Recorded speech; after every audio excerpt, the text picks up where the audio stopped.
Last time we ended on verse 23, which said, "And I will kill her children with pestilence, and all the churches will know that I am he who searches the minds and hearts, and I will give to each one of you according to your deeds."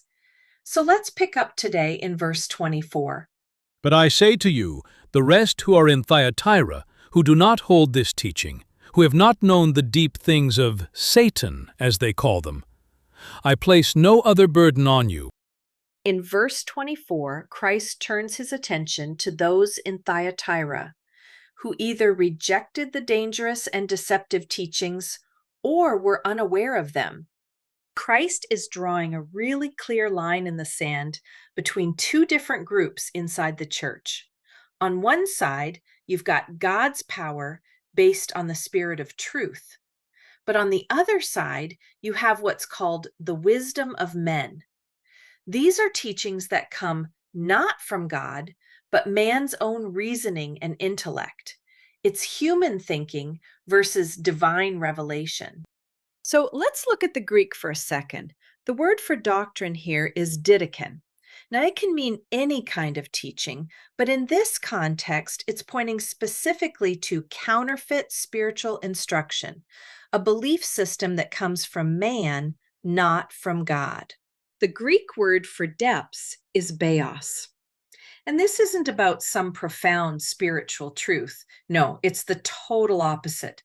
It's talking about these cleverly hidden deceptions that sound really deep and spiritual, but they're actually designed to lead people away from a real, genuine walk with God.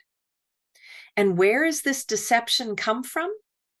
The verse points a finger directly at Satan, the adversary. It's saying that these human-centered teachings are ultimately from him because they just create confusion. Verse 25 says, Nevertheless, what you have, hold fast until I come. Christ encourages this group to hold on till he comes back. First, let me point out that this hints that this church will still exist when he does come back, and the true believing remnant will need to hold on. Secondly, this brings up the question, hold fast to what? We are commanded not to just sit around and wait. We are to pursue an active, intentional perseverance. The original word used here is krateo. It means to grasp firmly, to seize something, to retain it with everything you've got. This implies we are to guard our faith, refusing to let go no matter what comes our way. It's a choice to cling firmly to Jesus in spirit and in truth.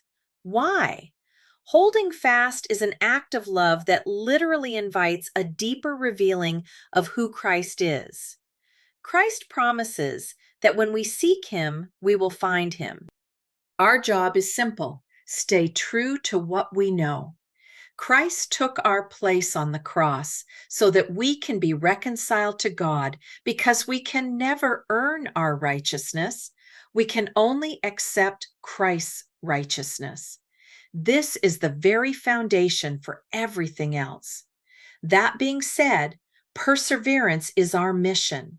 We don't need to understand every detail of Scripture immediately, but rather to continue in sincere devotion. God isn't grading us on our level of understanding right now, but on our consistency in seeking him. That active daily choice to hold on is what really matters. Revelation is a reward for faithfulness. We have to learn to trust God's timing. He is in control, not us. We only have to stay true to what we know. In the next lesson, we will study what Christ promises to the overcomer.